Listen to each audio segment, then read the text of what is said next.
Hello Ravindra garu. ఆయన. Spirit is not one. మీ అమ్మగారి కళ హ్మ్.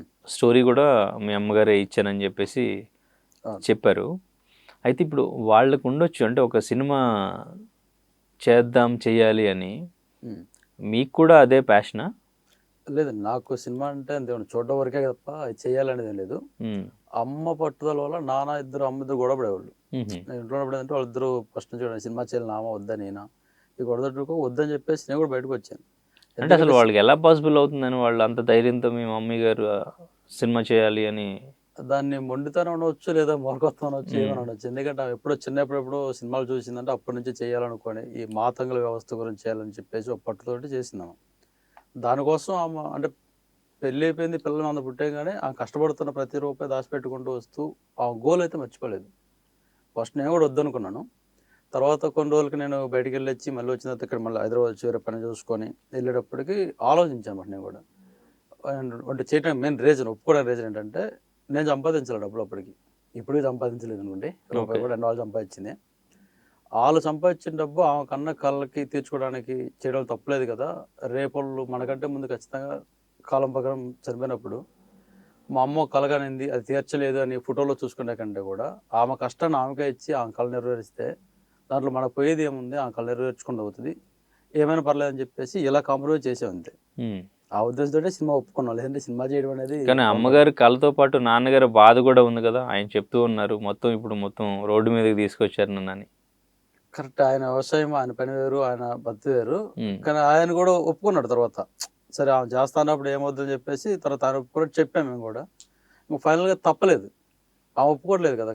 ఖచ్చితంగా పట్టింది, ఎప్పుడైతే చేయాల్సిందే, చేయకపోతే ఎట్లాగా, ఈ డబ్బులతో నా అకౌంట్ డబ్బులతో చేయండి, ఓకే. మీ డబ్బులు వద్దు అనే పట్టింది ఆమె. ఉమ్, తెలియదు, నాకు తెలియదు అంటే మన అకౌంట్ డబ్బులే సరిపోతాయి అనుకున్నాం, ఇంకా మిగతా కూడా అమ్మాల్సి వచ్చింది అనే విషయం ఎవరికి తెలియదు. ఓకే.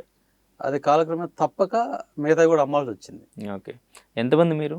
మేము నలుగురం అండి. నలుగురా? నలుగురు. ఓకే. నేను పెద్దోడిని, ఉమ్, నా తర్వాత చెల్లి, చెల్లి తర్వాత సురేష్ అని మూడోడు, నాలుగోడు వెంకటస్వామి అని చెప్పేసి తమ్ముడు, లాస్ట్ చిన్నోడు అనమాట. ఉహుం. ఓకే. సో మీరు మొత్తం అంటే సెటిల్డా? లేదండి, సెటిల్ ఏం లేదు. సినిమా చేసేటప్పటికి తినడానికి ఉండడానికి ప్రాబ్లం లేదు, ప్రశాంతంగా చాలా హ్యాపీ బతికేవాళ్ళం. సినిమా మొదలుపెట్టిన తర్వాత ఇప్పుడు చెప్పే కదా, నాలుగోడు చనిపోవడం వల్ల సినిమాని ఏం చేసామంటే సినిమా ప్యాషన్ ఇష్టం పక్కన పెట్టేసి తప్పక చేయాల్సి వచ్చింది. వాడు ఉన్నాడు చూసుకోవచ్చు అని. ఇప్పుడున్న పరిస్థితి ఏంటంటే మొత్తం కంప్లీట్గా అమ్మేసి ఏం లేవు. ఈరోజు హోటల్ అని ఒకటి ఉంది, ఆ హోటల్లో మనం చేసుకొని తింటేనే డబ్బులు. ఆ వచ్చిన డబ్బులతోటి దీన్ని చేయాలి. ఓకే. ఇంకా వేరే ఛాన్స్ లేదు, వేరే సోర్స్ కూడా లేదు. పొలాలు కూడా మొత్తం మ్యాక్సిమం అమ్మేశారు మొత్తం. కాదు ఇప్పుడు మొత్తం ఇంత అమ్మేస్తున్నారు మీరు. మీ నాన్నగారు చెప్పినప్పుడు మాకున్న పొలం దాదాపు 10 ఎకరాల వరకు ఉండేది, ఆ పొలం అమ్మేసాం, ఉన్న మేకలు గేదెలు ఇవన్నీ కూడా అన్ని అమ్మేస్తున్నారు, ఆస్తులు అమ్మేస్తున్నారు. తర్వాత వాళ్ళు ఎలా బ్రతుకుతారని, మీరు ఎలా బ్రతుకుతారని ఆలోచన రాలేదా మీకు? మీకు కానీ మీ బ్రదర్స్ ఉన్నారు, సిస్టర్స్ ఉన్నారు. ఒక సిస్టర్. అవును. అయితే ఇక్కడ ఏమైందంటే ఫస్ట్ మన దగ్గర ఉన్న డబ్బుతో షూట్ చేసాము. షూట్ మిడిల్లో ఉన్నప్పుడే ఆ డబ్బులు అయిపోయినాయి. అయిపోయి అక్కడ ఎవరైతే షూట్కి వచ్చారో వాళ్ళకి ఇంకా డబ్బులు ఇవ్వాల్సి వచ్చింది మనం. వాళ్ళ డబ్బులు ఇవ్వాలంటే మన దగ్గర పని చేసిన డబ్బులు ఇవ్వకపోతే బాగోదు కదా. దానికోసం ఇంటికి తీసుకెళ్ళి వాళ్ళని అక్కడే ఉంచేసి అప్పుడు మన దగ్గర ఉన్న బర్రెల్ని గొర్రెలు మొత్తం ఆ రోజుకి అమ్మేసి వాళ్ళకి ఇవ్వాల్సిన ఇచ్చి పంపించాం అనమాట. ఓకే. అందుకు బర్రెలు మన గొర్రెలు అమ్మాల్సి వచ్చింది. అంటే ఎంఏ సినిమా చేద్దామని కాదు, అమ్మాల్సి వచ్చింది. అంటే మనకి ఎవరైతే వచ్చారో చాలా మంది వచ్చారు, దగ్గర దగ్గర ఒక 50 మంది వచ్చారు పనిచేయడానికి. వాళ్ళందరికీ ఈ డబ్బులు సరిపోక వీటిని అమ్మేసి వాళ్ళకి ఇచ్చి పంపించి అందరూ సెటిల్ చేసాం. ఆ తర్వాత సినిమా వదిలేద్దాం అనుకున్నాం. వద్దులే, అయిపోయింది, పనులు చేసుకున్న తర్వాత చూసుకుందామని.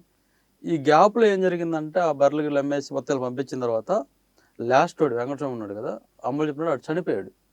వాడితో దీన్ని ఏంటంటే అదృష్టమో దరిద్రం పక్కన పెట్టేస్తే వాడితో చిన్న క్యారెక్టర్ చేయించుకున్నాం ఇందులో. ఓకే.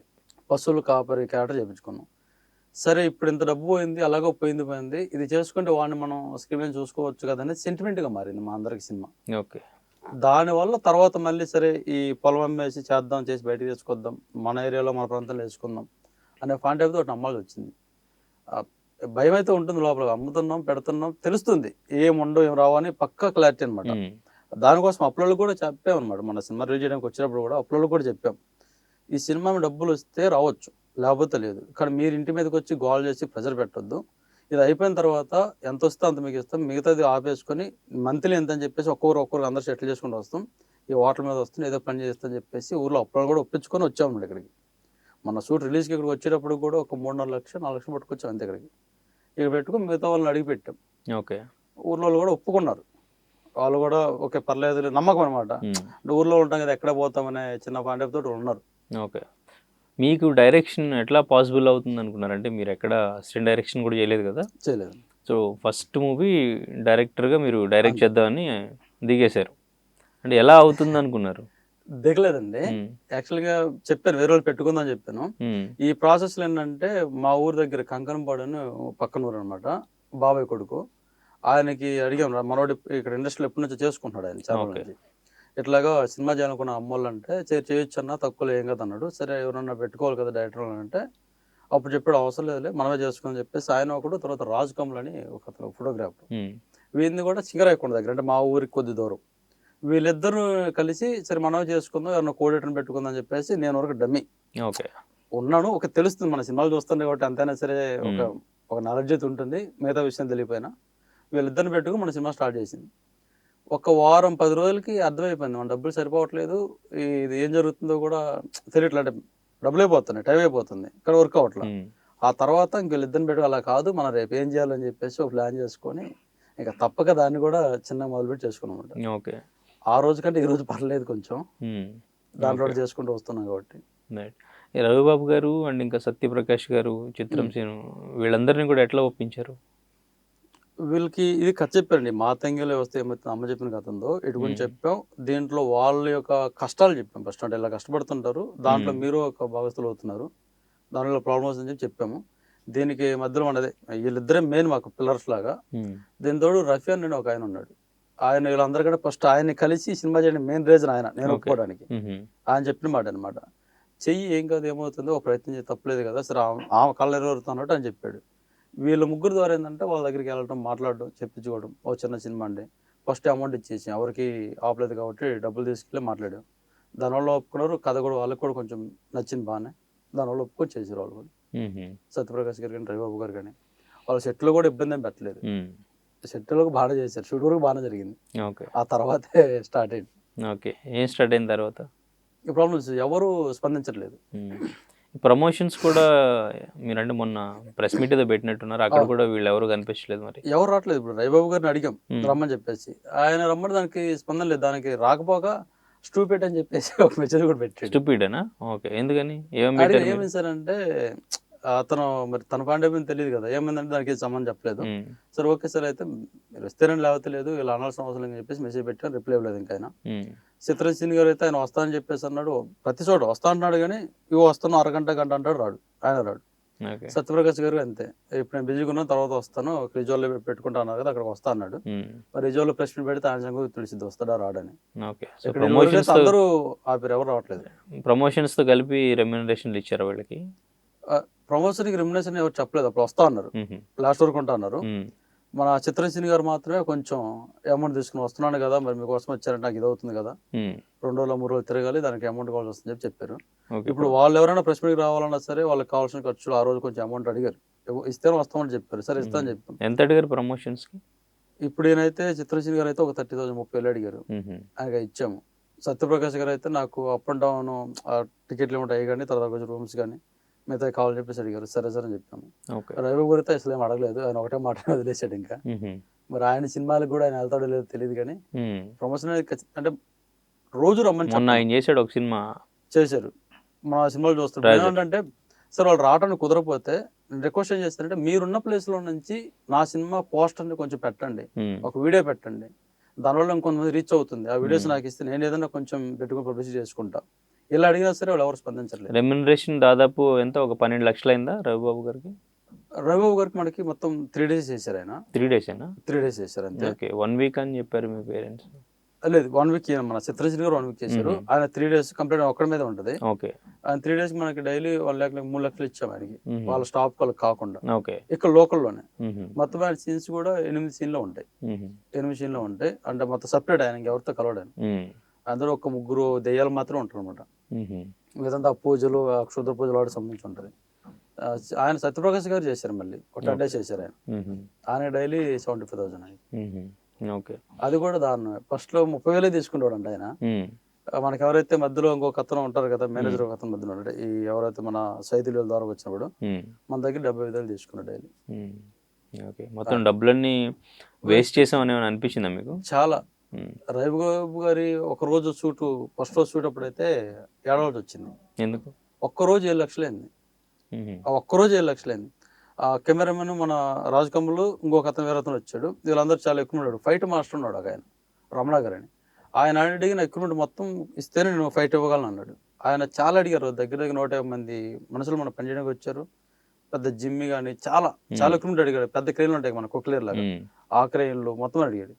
మొత్తం నాకు ఆ రోజు 7 లక్షలు అయిపోయింది. ఆ రోజు ఫైట్ మాస్టర్లు, ఫైటర్లకి లాగటానికి ఒక 15-20 మంది వచ్చారు. ఉమ్, వీటి మొత్తానికి ఆ రోజు ఒక్కరోజు నేను బాధపడ్డాను. తర్వాత ఆయన అరిచాను కూడా. సో మీరు అడిగారు, వచ్చారు, చేశారు, కానీ మరి ఏం చేశారు? ఒక షాట్ తీశారు. ఆయన్ని అంటే ఇలా తాడు కట్టి పైకి లేస్తాడు ఆయన. ఉమ్, ఇలా పైకి లేపేంత వరకు షాట్ తీశాడు, ఒక్కటే తీశాడు. ఇక తర్వాత కాదని చెప్పేసి ఇంక నేను సీన్స్ చేసుకొని ఆ ఫైట్ని మళ్ళీ వేరే చేసి మేనేజ్ చేసాం అట్లా. ఓకే. ఆ ఫైట్ కూడా కంప్లీట్ చేసుకోలేకపోయాం. మళ్ళీ అంత అవుతుందంటే కష్టం అయిపోద్ది, డబ్బులు లేవు. ఆ పొలం తీసుకొచ్చిన డబ్బులు ఈయన షూట్ కోసం పెట్టాం. ఉమ్, ఈయన షూట్ వరకు మనకి 14 లక్షలు అయిపోయింది, ఓకే. రైబాబు షూట్ వరకు. ఇప్పుడు ఈ టైటిల్ వివాదం ఏంటి అసలు? సందీప్ రెడ్డి వంగ టీం నుంచి ఎందుకు మీకు నోటీసులు వచ్చినాయి? ఇక్కడే సార్ అసలు అర్థం కాని విషయం ఊహించింది. ఫస్ట్లో భయపడ్డాం, కానీ సినిమా చేసేవాళ్ళం కాదు, మనం చేస్తే మన వాళ్ళంట్లో అవుతుందా, చేయగలమని. కానీ అవుతుంది, చేయగలమని చేయగలిగాం. సినిమా చేయగలమా, మళ్ళంట్లో అవుతుంది, అది చేయగలిగాం. చేసిన తర్వాత ఇప్పుడు మొదలైంది అసలు విషయం ఏంటంటే, మన సినిమా అంతా అయిపోయింది. సెన్సార్ వచ్చిన తర్వాత సంవత్సరాలు పట్టింది నేను సినిమా మళ్ళీ రిలీజ్ చేసుకుని టైం పట్టడానికి. ఉమ్, ఎందుకంటే నాకు 24లో సెన్సార్ వచ్చింది, 24/9 సెన్సార్ వచ్చింది. ఈ డబ్బులు మళ్ళీ పోగేసుకొని రిలీజ్ కోసం ఒక ఇంత డబ్బు అవుతుంది, 15 లక్షలు అవుతున్నప్పుడు ఆ డబ్బులు పోగేసుకోవడానికి నాకు 2 సంవత్సరాల టైం పట్టింది. ఇది తీసుకొచ్చి మన ఛాంబర్లో ప్రెస్ మీట్ పెట్టుకున్నాం. ఈ నెలలో రిలీజ్ చేసుకుందాం, మే నెల రిలీజ్ చేసుకుందాం చెప్పేసి ఏప్రిల్ 27 ఒక ప్రెస్ మీట్ పెట్టుకున్నాం. ఈ 10 రోజులు ప్రెస్ మీట్ పెట్టుకున్నాను. ఉమ్, ఈ ప్రెస్ మీట్ అయిపోయిన తర్వాత సందీప్ వంగ వాళ్ళు మేనేజర్ ఫోన్ చేశారండి. ఒక 3 రోజుల తర్వాత ఫోన్ చేశాడు ఆయన. ఉమ్, ఆయన ఫోన్ చేసి మాది కదా టైటిల్ అన్నాడు. సార్ మీదేంటి సార్, మేము ఎప్పటి నుంచి అనుకున్నాం. యాక్చువల్లీ మేము ఫస్ట్ టైటిల్ అనుకున్నప్పుడే ఇది అనుకున్నాం, సినిమా అనుకున్నప్పుడే. ఆ తర్వాత మాకు వర్క్లను అయిపోయిన తర్వాత సెన్సార్ మేము ఇచ్చేసి టైటిల్ చేయించుకొని సెన్సార్ కూడా చేయించుకున్నాం. రిలీజ్కి రెడీగా ఉంది సార్ అని చెప్పాను. అట్లా కాదమ్మా, మీరు అట్లా చేయకూడదు అది అన్నాడు. సరే ఏ ఊరు ఏంటనే డీటెయిల్స్ అడిగాడు. ఎందుకు సార్ అంటే ఊరికే మామూలుగా అడుగుతున్నా అన్నాడు. ఉమ్, నేను ఇంటి డోర్ నెంబర్ సహా మొత్తం ఇచ్చాను ఆయనకి. ఇచ్చిన తర్వాత ఒక 4 రోజులు ఫోనే లేదు ఆయన నుంచి. సరే అని చెప్పేసి నేను ఈ లోపే చేశాను, పోస్టర్ ప్రింటింగ్ ఇచ్చేసాను. ఓకే. ఒక 10,000 పోస్టర్లు వేయించాం. ఇది 30-40 సైజు. ఉమ్, ఎందుకు వేయించాల్సి వచ్చిందని కూడా రామదాస్ గారు అని మన శాంపుల తరపున ఒక ఆయన ఉన్నాడు. ఆయన మన దగ్గర వచ్చి అమ్మలు అందరం మాట్లాడితే ఏమన్నాడంటే, నేను మీకు ఎన్ని థియేటర్లు ఇప్పిస్తాను అన్నాడు. అమ్మాయిని అంటే ఇంటి కుదిరితే నెయ్యాలని, ఆమె అంత కావాలని అంత పబ్లిసిటీ అవ్వడం ఆ కోరిక. సరే మేము అడిగితే ఒక్కరోజైనా పర్లేదు, ఒక 3 రోజులు ఆడాలంటే ఒక 10 లక్షలు అవుతుంది, ఒక 10,000 పోస్టర్లు వేసుకొని 100 థియేటర్లు వేస్తా అన్నాడు ఆయన. సరే సరే అని చెప్పేసి మనం పోస్టర్లు ఆయన ఇచ్చాం. పోస్టర్లు ప్రింట్ అయిపోయేటప్పటికి 13వ తారీఖు వచ్చేసింది. అంటే వాళ్ళు పంపించేసి మనం డిజైన్ చేసుకుని వచ్చరికి ఇప్పుడు మన ఊర్లోకి నోటీస్ పంపించారండి. వీళ్ళు ఎవరైతే సందీప్ వంగ వాళ్ళ తరపు నుంచి, వీళ్ళు పంపించలేదు, వీళ్ళ ప్రొడ్యూసర్స్ ఎవరైతే ఉన్నారో వాళ్ళు పంపించారు ఇంటికి నోటీస్. ఓకే. నోటీస్ ఇంటికి పంపిస్తే నేను అమ్మందరం ఇక్కడే ఉన్నాం. అంటే ఒక రూమ్ తీసుకున్నాం ఇక్కడ. సినిమా రిలీజ్ అయ్యాక ఇంక వెళ్ళొద్దు, ఒకసారి కంప్లీట్ చేసుకుని వెళ్దాం. ఇది రిలీజ్ చేసేస్తే మనం ముందు బయటపడిపోవచ్చు, తలకనే పోతుంది, సినిమా పోతుంది అనే ఫండప్తో ఇక్కడ ఉన్నాం. ఊరి దగ్గర చెల్లి బావోళ్ళు హోటల్ దగ్గర పని చేస్తున్నారు. ఈ నోటీస్ ఎప్పుడైతే వాళ్ళకి వచ్చిందో వాళ్ళు చూసేసి ఇలాగా వచ్చిందంటే సరే ఎవరితో చదివించి పంపించాం. వాళ్ళు ఒకరు ఇద్దరు చదివించారు, వాళ్ళకి అర్థం కాలేదు, పల్లెటూరు కదా, కంప్లీట్ మొత్తం ఇంగ్లీష్లో ఉంది. ఆ పక్కన వేరే వాళ్ళకి అతను వెళ్ళాడు, కొంచెం చదువుకున్న అతను చదివించారు.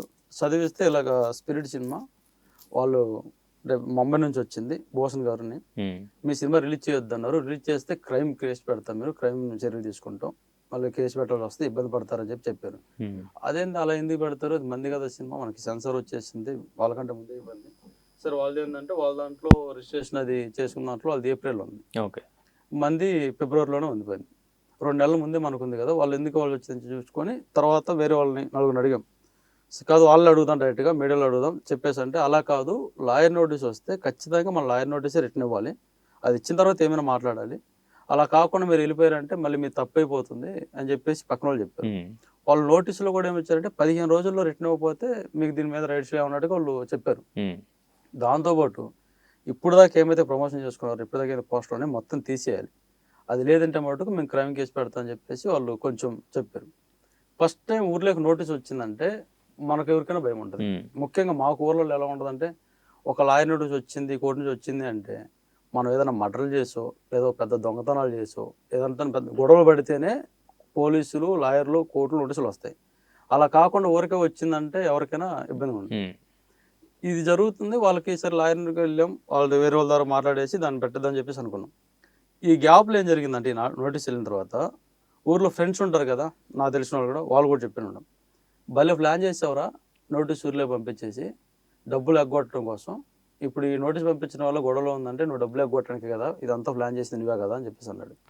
నేను ప్లాన్ చేయటమే అంటారు, మీకు అసలు అర్థమంతా చూడండి, ఫస్ట్ చదవంటే ఏముంది అక్కడ, నాకు కూడా పంపించారు నేను చూశాను అంటే, లేదు నువ్వు మంచి ప్లాన్ చేసావు అన్నారు. దీంతో పాటు మనం డబ్బులు ఎవరినైతే అడిగామో, ఆ ఇల్లు పెట్టుకొని ఆ పొలం పెట్టుకుని డబ్బులు ఎవరిని అడిగామో వాళ్ళు కూడా వెనకడిగేశారు.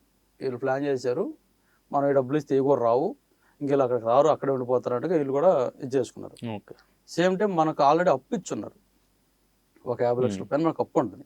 ఈ అప్పుల వాళ్ళందరూ ఏం చేశారంటే, మీరు డబ్బులు ఎగ్గొట్టడం కోసం ఏం చేశారు మాకు అర్థమవుతుంది అని చెప్పేసి అందరు ఫిక్స్ అయిపోయేసి, ఒక నెలన్నర మీరు డబ్బులు కట్టకపోతే ఈ ఉన్న పొలానికి వెళ్ళి నేల మీద చేస్తాం, మీ సంగతి ఎంత చూస్తూ ఉన్నట్టుగా కొంచెం పంచాయతీ పెడతామని మాట్లాడారు. వాళ్ళు అంటానికి కూడా ఒక రీజన్ ఉందండి. మా ఊరు పక్కన ఇష్టం అని చెప్పేసి ఒక ఊరు ఉంది. వాళ్ళు ఏం చేశారంటే దగ్గర ఒక 40-50 కోట్లు ఊర్లో అందరి దగ్గర వసూలు చేసి, అంటే ఇంట్రెస్ట్ లాగా, వాళ్ళు ఒక 2-3 సంవత్సరాల తర్వాత ఏం చేశారంటే డబ్బులు ఎగ్గొట్టారు. ఇలా నోటీస్ చేసి మొత్తం ఎగ్గొట్టారు. మీరు కూడా అలా చేస్తున్నారు అనే పాయింట్ ఆఫ్ వీళ్ళకి వచ్చేసింది. దీనివల్ల ఇప్పుడు ఊర్లో వచ్చే డబ్బులు అవకాశం లేదు, జీరో. ఇంకా ఊర్లోకి వెళ్తే ఇప్పుడు ఉంటుంది మనకి ఎలా ఉంటుంది అనేది, తిట్టరు కొట్టరలే కానీ, ఎందుకంటే డబ్బులు ఇచ్చేసింది అంత మాత్రం వెళ్ళిపోతాం, మనం వెళ్ళకపోతే ఇబ్బంది అవుతుంది. ఖచ్చితంగా ఈ నెల వెళ్ళలేదు అనుకోండి వాళ్ళు ఎమ్మేసుకుంటారు. ఇది ఒక పక్క నడుస్తుంది. ఈ కూర్చొని అమ్మోళ్ళు కూర్చొని వాళ్ళు బాధపడుతున్నారు. నాన్నైతే 2 రోజులు ఇంకా ఏడిసిన పరిస్థితి అయిపోయింది, ఎందుకంటే ఊర్లో పరుగు పోయింది కదా, ఇంకా ఎలా చేశారని చెప్పేసి. ఈ నోటీస్ పంపించామండి. మీరు పంపించారా? మళ్ళీ నోటీసు అప్రోచ్ అయ్యారు అడ్వకేట్? 13 రోజుల తర్వాత పంపించాం. ఏమని పంపించారు మీరు? ఈ సినిమా మాది, మన దగ్గర ఉన్న ప్రూఫ్స్ పెట్టేసి, ఇది మాదండి, మీది ఎలా అవుతుంది, మాది స్ప్లిట్ ఈజ్ నాట్ వన్, మీరు మాది ఆపడానికి మీకేం రేట్స్ ఉన్నాయి, మీరు ఆపడానికి లేదండి, మీ సినిమా మీదే మా సినిమా మాదే, మేము సైలెంట్గా వెళ్తున్నాం, మరి వెళ్తున్నప్పుడు మేము 24 నుంచి ప్రమోషన్ చేసుకుంటున్నాం కదా, ఈరోజు మీరు సినిమా ట్రిట్గా మేము ప్రమోషన్ పెట్టుకుని రిలీజ్ చేస్తామన్న తర్వాత మీరు రావడానికి రీజన్ ఏంటి, మీరు కావాలని చేస్తున్నారు సార్, ఒకసారి చూసుకోండి ఎక్కడ తప్పు జరిగిందని చెప్పేసి వాళ్ళు పంపించాం. ఓకే, అయిపోయింది. దాని తర్వాత అయిపోయిన తర్వాత వీళ్ళకి కూడా పంపించాను, ఎవరైతే నా దగ్గర నెంబర్ అడ్రస్ తీసుకొని ఉన్నారో మేనేజర్ గారు, ఆయనే పంపించాను. సార్ ఇట్లా మీ ఊళ్ళో ఒక నోటీస్ పంపించారండి, ఎందుకు పంపించారో ఒకసారి కనుక్కోండి సార్ అని చెప్పేసి అన్నాను. వాళ్ళ నోటీస్ ఏం కాదు, నువ్వు రిలీజ్ చేసుకోమ్మా అన్నారు. అది ఎలా కుదురుతుంది సార్, మీరు నోటీస్ పంపించే ఒక పక్క నుంచి లాయర్ తోటి నాకు ఫోన్లో చెప్తే ఎలా కుదురుతుంది, అలా కుదరదు కదా, మీరు నోటీస్ పంపించకుండా నాకు చెప్పుంటే బాగుండేది, ఎందుకంటే మిమ్మల్ని అడగల, సార్ మీ సినిమా రిలీజ్ చేసుకోవచ్చా, మాది మీద ఒకేలాగా ఉంది, మీ పర్మిషన్ నేను అడగలేదు సార్, మీరు నన్ను అడగలేదు, ఈరోజు లాయర్ నోటీస్ పంపించేసి మీరు ఇలా చేయడం కరెక్ట్ కాదని చెప్పేసి అన్నారు. దాన్ని నడుస్తున్న ప్రాసెస్. సరే ఆయన చెప్పాడు కదని మనం కూడా మళ్ళీ నెక్స్ట్ ఫర్దర్గా రిలీజ్ చేద్దామని మళ్ళీ ప్లాన్ చేసుకున్నాం. దీంట్లో ఒక న్యూస్ ఛానల్కి వెళ్ళాము. ఇట్లాగే ఆ న్యూస్ ఛానల్కి ఆయన కూడా ఫోన్ కలిపారు, వాళ్ళు మాట్లాడారు. మాట్లాడే సినిమా రిలీజ్ చేసుకోండి పర్లేదని చెప్పేసి మళ్ళీ కూడా చెప్పారు వాళ్ళు. సరే పర్లేదు అని చెప్పేసి ఈ వీడియోని నేను ఊర్లో ఫార్వర్డ్ చేశాను. ఓకే సార్ మీరు చెప్పారు కదా నేను ఏదో మోసం చేశానని, లేదు వాళ్ళే మాట్లాడారు, వాళ్ళే చూడని చెప్పేసి మనం మాట్లాడి పంపించాం. ఆయనతో పాటు నటికుమార్ గారు మాట్లాడారు, ఆయన్ని కలిసాం, సరే ఇలా జరుగుతుందని. ఇప్పుడు ఇది చెప్తాను సరే, వీళ్ళు పంపించిన తర్వాత ఊర్లో కూడా కొంచెం రిలాక్స్ అయ్యారు, బాగానే ఉంది. ఈయన ఎప్పుడైతే మాట్లాడాడో, ఈరోజు మాట్లాడాడు కదా, రేపు లేదు ఎల్లుండి మళ్ళీ 2 డేస్ వచ్చింది. ఏమని వచ్చింది మళ్ళీ, మీరు ఎట్టి పరిస్థితుల్లో సినిమా రిలీజ్ చేయడానికి లేదు, సేమ్ మళ్ళీ అదే మ్యాటర్. నాకు 3-4 రోజుల్లో రిటర్న్ ఇచ్చేయాలి, రిటర్న్ మీరు కాగితం రాసి ఇవ్వాలి నాకు, అంటే మళ్ళీ నోటీసులో నాది కాదు సినిమాని రాసి ఇవ్వాలి, లేదంటే మటుకు క్రైమ్ ఖచ్చితంగా అవుతుంది, మీరు చాలా ఇబ్బంది పడుతుందని చెప్పేసి మళ్ళీ సేమ్ వచ్చింది. ఇప్పుడు ఈయన చెప్పాడు సినిమా రిలీజ్ చేసుకొని, మరి ఈయన మార్చి వెళ్ళినప్పుడు మళ్ళీ వాళ్ళు ఎందుకు పంపించాల్సి వచ్చింది, ఈయన చెప్పినాక రాకూడదు కదా. దీనికోసం మళ్ళీ ఆ నోటీస్ మళ్ళీ పంపించాను, సార్ మళ్ళీ వచ్చింది సార్ ఇలాగా, మీరు నాకు చెప్పి రిలీజ్ చేసుకోమని.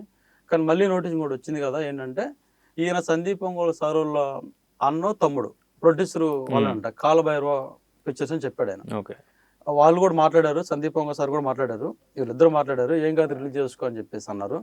సరే అన్నారు కదా సార్, అదే మాట నాకు ఒక వీడియో ఇవ్వండి, సందీప్ ఒంగోలు సార్ కానీ వాళ్ళ ప్రొడ్యూసర్ కానీ లేకపోతే ఎవరైనా కానీ ఒక వీడియో నాకు ఇస్తే నేను ఆ వీడియోని అక్కడ పెట్టుకుంటా. ఈ రోజు నేనేం బయట పెట్టను, రేపు నేను రిలీజ్ చేసుకుని ప్రయత్నిస్తాను కదా, ఆ టైంలో కానీ నాకు ఎక్కడైనా సరే, ఒకవేళ ఓటీటీ దగ్గర కానీ లేదా చిన్న చార్లెట్ దగ్గర కానీ లేదా థియేటర్ దగ్గర కానీ, ఇది వాళ్ళ గొడవలో ఉందమ్మా సినిమా ఇది, లేదు వాళ్ళతో చెప్పించన్నప్పుడు ఈ వీడియో చూపిస్తా వాళ్ళకి. అప్పుడు కానీ వాళ్ళు ఒప్పుకోకపోతే అప్పుడు పెడతా బయట, అప్పుడు నేను పెట్టను సార్, ఒక వీడియో ఏమంటే అలా ఎందుకు ఇస్తారు, మీకు ఎందుకు ఇవ్వాలి, మీరు ఇబ్బంది పడతారు, మీకు అర్థం కావట్లేదు, వాళ్ళు చాలా పెద్ద కంపెనీ వాళ్ళు, టీ సిరీస్లు అంటే మామూలు అనుకున్నారా, మీరు నోటీస్ రిటర్న్ పంపించుకుని ఉంటే బాగుంటుంది, ఇప్పుడు ఈ నోటీస్కి రిటర్న్ ఇవ్వద్దు అంటున్నారు. ఓకే. నోటీస్ రిటర్న్ ఇవ్వకుండా ఉంటే బాగుంటుంది, ఒకవేళ ఇచ్చారంటే మటుకు ఇబ్బంది పడతారు మీరు, మీ ఇష్టం చూసుకోండి అన్నాడు ఆయన. ఓకే. అంటే బెదిరిస్తున్నారు సార్ అంటే, బెదిరించడం కదమ్మా మీరు మంచిగా చెప్తున్నా అన్నారు. నా మంచిగా చెప్పేవాళ్ళు నేను నోటీస్ ఇస్తా, ఖచ్చితంగా ఇవ్వాలి సార్, ఇవ్వకపోతే నాకు తప్పు అవుతుంది.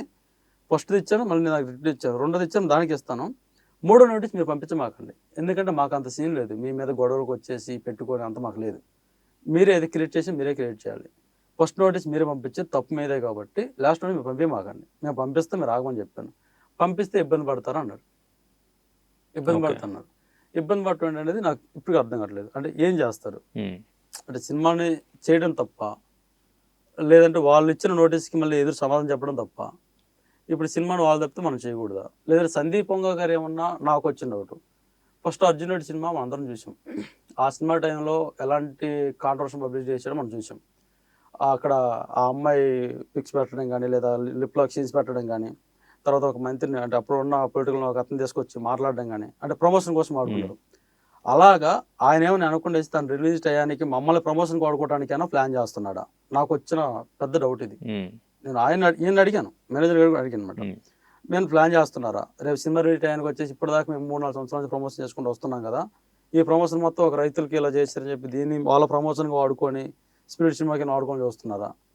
రేపు మొత్తం అయిపోయిన తర్వాత నలిగి మేము బాగా కుంగిపోయిన తర్వాత అప్పుడు వచ్చేసి ఏమన్నా చేసి నీ సినిమా పేరు మార్చుకొని చెప్తాడా? మీరు పెట్టుకునే సినిమా పేరు కోసమే కదా, మీ సినిమా పేరు కోసమే నిజంగా పెట్టుకున్నప్పుడు మీరు మాట్లాడండి వచ్చి, మిమ్మల్ని మేము అందరిలాగా కోట్లు అడగట్లేదు, మాకు అది అవడం మ్యాటర్, నేను అడగం. ఎందుకంటే మా అప్పులు ఇప్పుడు సపోజ్ సరే 50 లక్షలు మేము పెట్టామన్నారు, ఒక అప్పులు తీసుకొచ్చాము, మేము బర్రెలు గూర్లు అమ్ముకున్న మొత్తం అయినా సరే 1,15,00,000 అయింది సార్, ఈ రోజుకి 1,17,00,000 అయింది మాకు. వీటిని దగ్గర మేము సినిమాని లాక్డౌన్ ముందు నుంచి చేస్తున్నాం, ఈ రోజు చేసింది కాదు, ఆ రోజు నుంచి అనుకోండి, ఇది ఆ రోజు నుంచి పేరు అనుకుంటూ వస్తాం, మేము చేసుకుంటూ వస్తున్నాం. అక్కడ నుంచి ఇప్పుడు వడ్డీలు చూసుకుంటే 1,00,000 తీసుకున్న కాడ 2.5 లక్షలు 3 లక్షలు అయిపోయింది. అంటే మేము 1,50,00,000 పెట్టుంటే 1,10,00,000 పెడితే దాని దగ్గర 3 కోట్లు 4 కోట్ల వడ్డీ అయిపోయింది. అవి మొత్తం కట్టడం అడగట్లా, మా ఆనందం కోసం మేము చేసుకున్నాం కాబట్టి మీరే మాకేం చేయొద్దు, ఈ టైటిల్ కోసం పెట్టిన గొడవని క్లియర్ చేయండి.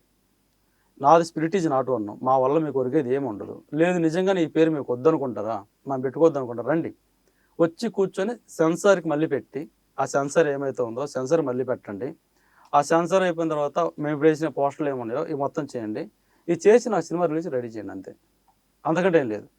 ఇంకొకటి ఏంటంటే నేను ఈరోజు సినిమా రిలీజ్ చేసుకోవాలంటే ఇంకో 2-3 సంవత్సరాలు పడుతుంది, ఊర్లోకి వెళ్ళాలి, మళ్ళీ వాళ్ళు బతిలాడుకోవాలి, మళ్ళీ నమ్మకం తెచ్చుకోవాలి, డబ్బులు తీసుకొచ్చుకొని రిలీజ్ చేసుకోవాలి. మీకు నిజంగా ఏ పక్కన కొంచెం మానవత్వం ఉంటే ఆ రిలీజ్కి డబ్బులు కూడా మీరు పెట్టండి, ఈ సెన్సార్కి వీటికే డబ్బులు నేను ఇవ్వను, ఆ రిలీజ్కి ఎక్స్ట్రా ఏమైనా డబ్బులు అవుతుందో ఆ డబ్బులు నేను మీకు నోట్ రాసిస్తాను, ఊర్లోకి వెళ్ళాను కాబట్టి ఖచ్చితంగా ఆ రోజు డబ్బులు నేను కడతాను, ఎలాగైతే సరే మీ డబ్బులు కట్టిన తర్వాతే నేను తీసుకుంటాను, ఇది చెప్పగలను వాళ్ళకి ఏమన్నా కొంచెం మానవత్వం ఉంటే. ఇక్కడ నా తెలియని విషయం ఏంటంటే సార్, ఇప్పటికీ ఈ రోజుకి ప్రభాస్ గారికి తెలియదు అంటున్నారు, ఆయన తెలియదు అని అంటున్నారు. ఆయన దాకా వెళ్ళింది అంటే ఖచ్చితంగా ఆయన రెస్పాండ్ అవుతాడు, చాలా మంచి వ్యక్తి అనేది చెప్పుకొస్తున్నారు, బయట వాళ్ళు చెప్తున్నారు. ప్లస్ ఎవరైతే మాకు ఇప్పుడు లాయర్ ఒక అతను ఉన్నాడో త్రిభువన్ అని చెప్పేసి ఆయనది అక్కడ మన బెంగళూరు అనమాట, ఆయన కూడా ఇది అన్నాడు, సార్ ప్రభాస్ గారు చాలా మంచి వాళ్ళు అండి, ఆయన దాకా తెలియట్లేదు ఈ విషయాన్ని, ఆయన దాకా తెలిస్తే మటుకు మీ దగ్గరకు వస్తాడు, మీకున్న ప్రాబ్లం క్లియర్ చేస్తాడు, ఏమైతే టైటిల్ ఉందో వదిలేరు బాబు అని రిలీజ్ చేయను అంటాడు అని చెప్పేసి అన్నాడు. సరే ఈ లాయర్ గారు అది చెప్పిన తర్వాత ఇప్పుడు ఆయన మనకి స్పందించట్లా, రేపటికి అయిపోతుంది 15 రోజులు. లాయర్ గారు ఇప్పుడు వాళ్ళ దగ్గర నుంచి ఆయన కూడా ఏమైనా బెదిరింపు కాల్స్ వెళ్ళినాయా నాకున్న డౌట్, నా డౌట్ నాకు ఉంటుంది సార్. ఇప్పుడు నోటీస్ వచ్చేసి 15 రోజులు అవుతుంది, 14 రోజులు వాళ్ళకి, రేపు 15 రోజులు అయిపోతుంది. ఇప్పుడు దాకా లాయర్ నాకు మళ్ళీ స్పందించలేదంటే గత వారం నుంచి నాకు అతను సరిగ్గా స్పందించట్లేదు. ఆయనకు కూడా ఏమైనా కాల్స్ వెళ్ళినాయా, వాళ్ళని కూడా కొంచెం ఏమైనా భయపిస్తున్నారా, నాకు చెప్పినట్టే నా సినిమా కాబట్టి తప్పదు కాబట్టి నేను పోరాడుతున్నాను, ఆయనకు అవసరం లేదు కదా, ఈ చిన్న కన్ఫ్యూజన్లో అయితే ఉన్నానమాట. ఇప్పుడు ఫైనల్గా ఏంటంటే రిక్వెస్ట్ చేసేది, ప్రభాస్ గారికి తెలియదా, నిజంగా తెలియదా, తెలియకపోతే ఆయన తెలియాలంటే మనం ఏం చేయాలి అని చూడ్డా, ఒకళ్ళు ఎవరికైనా సరే వాళ్ళ దగ్గర వాళ్ళు ఎవరైనా వీడియో చూస్తే ఒక్కసారి ఆయన ఫార్వర్డ్ చేసి, ఆయన కూడా ఇదే వీళ్ళలాగా ఉన్నాడు అనుకోండి, తర్వాత ఏం చేయాలనేది ఎలా జరిగింది తీసుకోవచ్చు. కానీ ఏదేమైనా సార్ ఈ 2-3 రోజుల్లో ఒక లాయర్ కాకపోయినా ఇంకో లాయర్ తోటి అయినా సరే నేను ఇప్పుడు మళ్ళీ కేసు వేద్దామని ఫిక్స్ అయిపోయాను, నాకు వేరే ఛాన్స్ లేదు, వేరే అవకాశమే లేదు, నాకు ఖచ్చితంగా కేసు వేయటమే ఉంది. వాళ్ళ మేనేజర్ మాట్లాడిన కాల్ రికార్డింగ్స్ కానీ, అంటే మీరు మళ్ళీ రిటర్న్ పంపించొద్దు నోటీసులు అవన్నీ ఉన్నాయా? ఉంది సార్, కాల్ రికార్డింగ్ ఉన్నాయా? ఆయన కాల్ చేసింది రికార్డ్, మాట్లాడిన మొత్తం రికార్డ్ చేసి పెట్టాను, ఆ రికార్డింగ్ ఉంది. ఓకే, సో ఎక్కడి నుంచి కాల్ చేస్తున్నావు అని చెప్పారు ముందు? మీకు కాల్ ఇక్కడ సార్ చేసిన హైదరాబాద్ నుంచి సందీప్ ఒంగోలు సార్ మేనేజర్ని అంటే పిఆర్ చెప్పాడు, ఓకే. ఇక్కడ నుంచి చేస్తున్నాను. ఫస్ట్ అదే మాట్లాడాడు, తర్వాత నెంబర్ ఫీడ్ చేశాను. ప్రసాద్ గారు అని పేరు, శివప్రసాద్ గారు అని పేరు. నెంబర్ ఫీడ్ చేసుకున్నాను. ఆయన మళ్ళీ మాట్లాడిన తర్వాత 2 రౌండ్స్ పంపించిన తర్వాత ఆయన చెప్పింది నేను రికార్డ్ పెట్టుకుని కొంచెం నేను కూడా గట్టిగా మాట్లాడాను. ఓకే. మీరు అలా ఎలా చెప్తారు సార్, ఇప్పుడు నోటీస్ మొదలు పెట్టిందే మీరు ప్రాబ్లమ్స్. ఎందుకంటే నేను సినిమా చేసుకుంటూ వెళ్ళిపోతున్నాను ఒక పక్క నుంచి, అట్లా సైలెంట్గా వెళ్ళిపోతున్నా. మన ఎంత సినిమా వస్తే అంత సినిమా. ప్రభాస్ గారి సినిమా వస్తే మనం వెళ్ళి కూర్చొని సినిమా చూస్తాం. ఈయన నోటీస్ ఇచ్చింది వాళ్ళు, ప్రాబ్లం క్రియేట్ చేసింది వాళ్ళు. నేను కనుక్కోవాలి కానీ సార్ నేను సినిమా రిలీజ్ చేసుకోవచ్చా, నేను సినిమా పేరు పెట్టుకోవచ్చా, మీ పర్మిషన్ కావాలని అడిగితే, వాళ్ళని అడిగితే అప్పుడు మీ సినిమా రిలీజ్ చేసుకోవచ్చమ్మా అని చెప్పాలి.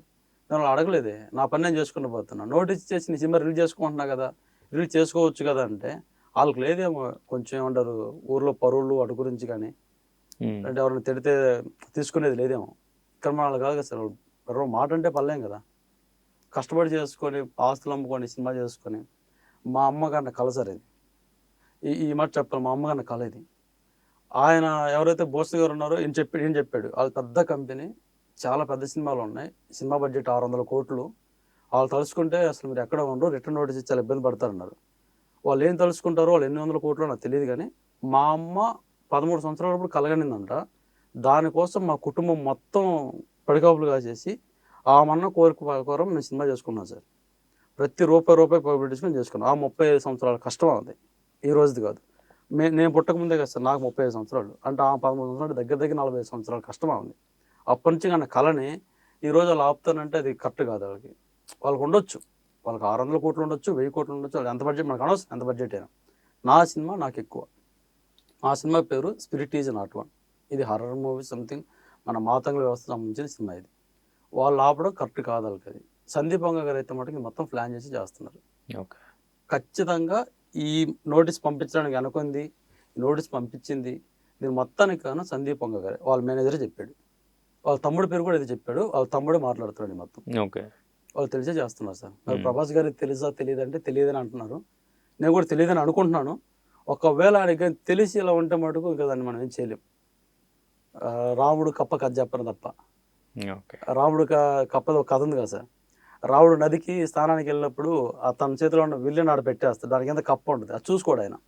నదిలోకి వెళ్ళి స్నానం చేసి వచ్చేటప్పుడు మళ్ళీ విల్లుని తీసుకుని దానికున్న కప్ప అప్పుడు పైకి లేసి అరుస్తుంటుంది. మరి వెళ్ళేటప్పుడు చెప్పొచ్చు కదా, ఒక మాట అడిగితే నేను పక్కన పెట్టాను కదంటే, రామ రామ అని జపం చేసే నేను, నువ్వు ఆ రాముడు వచ్చి నామని పెడితే నేను ఎవరిని మొక్కను సార్, కాదు కదా అని చెప్పేసి ఆ దేవుని మొక్కితే అప్పుడు దానికి ఏదో గోవిందరి కప్ప పేరు పెట్టి ఉడతలాగా పైన ఒక 3 మచ్చలు అని చెప్పింది. ఇప్పుడు ప్రొఫెసర్ లాంటి వాళ్ళు అంటే వీళ్ళు పెద్ద పెద్ద హీరోలు చేస్తారంటే కష్టం. ఇక్కడే ఉండి మేము సినిమాలు అయితే చేయం సార్. మళ్ళీ నెక్స్ట్ కంటిన్యూగా అమ్మలు అయితే ఇంకో పెద్ద సినిమా చేయడం అదేం ఉండదు. దీని అప్పులు కట్టడానికి ఇంకో 10 ఏళ్ళు పడుతుంది మాకు. రైట్ అండి. మీ పేరెంట్స్తో కూడా మాట్లాడినప్పుడు వాళ్ళు కూడా అదే చెప్పారు, ఎంత కష్టపడి ఇప్పుడు ఈ సినిమాని ఫినిష్ చేశారో, ఇది రిలీజ్ చేయడం వాళ్ళకి ఎంత ఇంపార్టెంట్ అనేది కూడా వాళ్ళ మాటలు విన్నప్పుడు కూడా నాకు చాలా ఎమోషనల్గా అనిపించింది. డెఫినెట్గా మీ సినిమా రిలీజ్ అవ్వాలి. సో అట్లీస్ట్ ఈ వీడియో ద్వారా అయినా వాళ్ళు మీ బాధ ఏంటనేది వాళ్ళు చూసి మీకు ఎటువంటి అడ్డంకులు లేకుండా మీ సినిమాని రిలీజ్ అయ్యేలాగా చేయాలని మేము కూడా మనస్ఫూర్తిగా కోరుకుంటున్నాం. సో డెఫినెట్గా మీ సినిమా రిలీజ్ అవుతుంది, రిలీజ్ అవ్వాలి కూడా. సో మీరు ఇక్కడే ఉండి ఇంకా పట్టుదలతో సినిమాని రిలీజ్ చేసి ఊర్లో వాళ్ళందరి ముందు తలెత్తుకుని తిరగాలంటే మా సినిమా రిలీజ్ అవ్వాలని ఎంత పట్టుదలతో సినిమా చేశారో అదే పట్టుదల రిలీజ్ విషయంలో కూడా చూపిస్తున్నారు. సో డెఫినెట్గా మీ సినిమా రిలీజ్ అవుద్ది, రిలీజ్ అవ్వాలని మేము కూడా మనస్ఫూర్తిగా కోరుకుంటున్నాం. Thank you so much, all the best అండి. Thank you.